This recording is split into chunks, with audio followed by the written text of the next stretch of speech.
Yo, yo, yo! What's up guys? Meron tayong bagong bida sa Schizopelma. Bagong salta guys. Ayan o. So ang tawag dito guys ay isang crested gecko. Parang meron siyang eyelashes oh. Diba? Parang may pilik mata. Kaya tinatawag din to na eyelash gecko eh. Kasi parang siyang may eyelashes. Guys, so parang Barbie. First time kong mag-aalaga ng ganito guys. Isang crested gecko. Ngayon pa lang. So basic lang alam po sa kanila guys. Nocturnal sila. Tapos ang diet nila ay puree diet. Mamaya papakita ko. Tapos insects din. Kumakain sila ng insects. Mga dubia, crickets, ganun. Pero mga worms, mga super worms eh pangit para sa kanila. Meron din tumalon to eh. O diba? Tumatalon sila guys. Bolty sila. Etong mga crested gecko guys eh merong specialized toe pads. Sticky. Nakakapit sila sa sa surface na smooth na pa-upright. Ibang-iba sila guys sa leopard gecko. Pakita ko na yung pagkakaiba nila. Anak ko, nagkukay na naman si Johan, grabe. Na-empty yung kanyang wet hide oh. Hinukay niya, nilabas niya lahat. Grabe guys. Wag na lang siya papakita ko. Ito na lang guys si Yoshi. Takpang ko muna to at baka makatakas si Johan. Compare lang natin guys, mabilisan lang ang mga leopard gecko sa crested gecko. So ito ang leopard gecko. Ayan guys. Simple lang guys. Yung structure ng crested gecko eh, may mga sila dito parang pang-anime eh, no? Ayan, mayroon silang pilik mata. Itong leopard gecko eh, ganyan naman guys. Meron din silang sariling katangian na nakakabighani din sa mga mata ng keepers. So itong mga leopard gecko ay hindi nakagapang sa smooth surface guys. Oh, nahulog. Yan. Pero itong dalawang gecko na to guys eh may kakayahan na mag-detach ng kanilang tails. Itong crested gecko eh kapag na-detach na yung tail niya eh hindi na mag-grow back. Unlike sa mga leopard gecko na kapag nag-detach ng tail eh tumutubo ulit pero yung tubo eh medyo hindi na kasing ganda ng nauna. Kaya ingat sa pag-handle ng mga geckos guys. So etong napaka-cute na creature na to eh. Lika dito. So etong napaka-cute na creature na to guys eh regalo sa atin ni Templar Hyacinth Exotics. Ang cute guys. First na gecko ko. First na crested gecko ko. Salamat sa iyo bro sa Templar Hyacinth Exotics. Check nyo guys yung kanyang page. Follow nyo na rin. Ang cute ng kanyang mga crested geckos at mga leopard geckos. So actually guys eh ilang linggo na din to sa atin. So nung dumating siya hindi ko na na-vlog kasi ang priority ko noon eh may setup agad siya para makapag-settle na siya kasi pinikap ko pa to with paper syempre. So yun, nung dumating siya, diretso sa enclosure para makapag-settle na agad siya. Tapos ayun, ang kanyang setup lang eh basic lang na enclosure, tapos sphagnum moss, tapos isang kahoy lang, no? Tapos meron siyang yung feeding dish, tapos misting. So ngayon guys eh ayan, setup pa ulit natin siya kasi medyo madumi na yung enclosure niya. Kaya linisan ko ulit. Oops. Sorry. Hilig mo kasi tumalon eh. Ito nga pala guys, itong acrylic enclosure to guys eh regalo sa atin ni si Reptile Accessories, Repti Tools. Check nyo guys sa Facebook, Repti Tools. Ang astig ng mga gawa niyang mga acrylic enclosure. Ito ay astig to pang tarantula guys oh. Ganda diba? Pang arboreal na setup. Pero pwede to sa mga crested geckos. Kasi itong mga crested geckos eh kailangan ng medyo humid na enclosure. Medium to slightly high na humidity. Hindi naman sobrang taas kasi humid na dito sa Pilipinas. Baka mahirapan naman yung alaga natin. So ito pala guys ay isang tricolor na harlequin. Hatch date niya eh August 19, 2024. So dyan ka muna kumapit sa wall. Mabilis na setup lang. Ayaw nyo guys. Ayaw nyang umalis sa kamay ko. Diyan ka muna. Yan. Leftover na substrate guys. Gamitin na natin to para sa ating crested gecko. Mag-suggest kayo guys ng pangalan niya. Ungendered pa siya. Pero mag-suggest na lang kayo guys ng pangalan niya. Astig na enclosure na to guys oh. Magnetic lock. Tingnan nyo. Oh.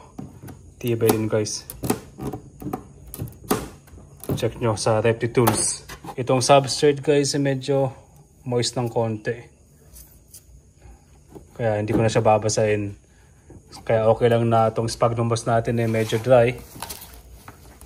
Kasi ayun nga, moist na yung lupa. Enough na yan para mag-provide ng humidity. Napakabait nyo. Settled na settled. Kahoy niya. Ito yung una kong ginamit na kahoy niya guys. Tapos dito siya namamalagyo sa in-between ng sa may crack. Diyan. Feeling safe na siya guys. Nagtatago siya dyan. Kung di naman sa ilalim ng sphagnum moss. Ano ba to? Ganyan. Dapat marami siya mapagtataguan guys eh. Ito parang medyo mahaba. Lalo na to medyo mahaba. Ito na lang guys. Sakto na to. Paano ba? Ayan, ayun no. Ayun, maganda na to guys. Pwede na to. Pwede siya magtago dito sa likod ng kahoy. Kasi itong mga to guys, nocturnal itong mga to eh. So sa gabi sila active. Tapos sa umaga nagtatago. So yan, dapat may matataguan siya. Dapat may pa tayong dito plant. Bali, hanap tayo ng plant na pwedeng ilagay sa loob. Tapos, ayun na guys. Simpleng setup lang. Astig ng enclosure guys. Natutuwa ako dito sa enclosure na to. Diba? Meron ventilation sa gilid, sa likod. Sa kabilang gilid meron din. Ipasok na natin siya. Baka kasi makatakas pa May sun pa tayo Ayan. Ang cute niya guys. Talon ka na sa sa kahoy. Nagmalay Spider-Man guys. Lakas din ng talon Hindi ko sure kung settled na tong ating bagong tropa dito. Pero susubukan ko siyang pakainin. Meron ako ditong hinandang mga dubia. Kasi kumakain din ng mga crested gecko ng insects. Pero hindi ito yung staple food nila. Meron silang sariling yung puree diet. Ayun bilis ayun kainin mo na. Kainin mo na. Ayun. Astigo. Labas yung katas ng dubia sa bunganga niya. Got loaded talaga. Busog ng busog ng dubia. Diba? Angas. Isa pa Ang pagpapakain ko sa kanya ng dubia names guys mga twice a week or mga 3 times a week ganun. Hindi araw-araw. Ito mga to may puree na prutas na powdered puree. Basta yun, papakita ko mamaya.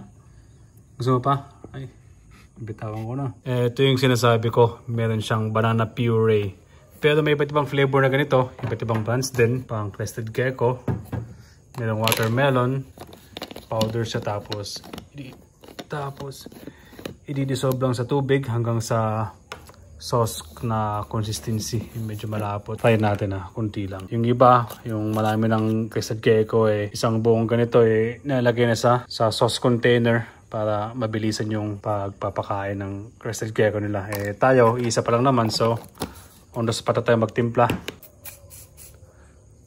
Ayan, nabasa. Hindi ko na-videohan. Ayan lang guys. Tapos halo-halo lang natin yan. Hanggang lumapot. Mahaba din ang lifespan ng mga to. Nabasa ko sa Google 10 to 20 years. Basta maayos yung pag-aalaga. Kaya talagang commitment din ang kailangan. Hindi yung kukuha kayo ng crested gecko for the sake of curiosity lang. Yung mga to talagang kailangan yung bigyan ng oras. Yung guys, kunyari ganyan Yan, konting malapot na yun ididikit ko sa nguso niya, ba ng ilong niya, tapos didila-dilaan niya na. Sorry guys, hindi nyo makita ng maayos. Doon siya nakaharap Araw-araw to. Tapos payo sa akin ni Tempura Kaizen pwedeng mag-mash ng ripe na mangga, overripe na mangga sa kanyang puree para mas maamoy niya yung bango ng prutas. Mas mahikayat yung crested gecko. Gawa pa tayo ng konti para may maiwan tayo sa loob ng enclosure niya. Para kung sakaling ginutom siya, meron siyang makakain. Sapat na to guys kasi kapag marami yan tapos kinabukasan tumitigas din lang Dito natin sa loob ilalagay. Dapat may patungan tong ating feeding dish sa loob na naka-elevate din. Na nasa taas pero wala pa Pero try natin dito guys. Yung alang yung mahuhulog lang to. Sa baba na lang muna kasi bumaba naman siya Nag-explore siya. Yan. Pag naamoy niya yan guys lalapitan na yan. Mag-mimis ako ng konti. Sa gilid lang. Kasi walang water dish eh. Kailangan may water dish din sana. Pero daily ako nag-miss. Daily. Tuwing hapon. Padalim na. Active na siya. So kapag mayroong mga droplets sa gilid eh, iniinom niya yan. So yun guys. Magpaalam muna tayo sa ating bagong crested gecko. Pinakaunang crested gecko. Yan. Huwag niyong kalimutan yung name suggestion niyo. Maraming salamat at chill lang tayo lagi. Dito sa Esquito, Palma, Philippines.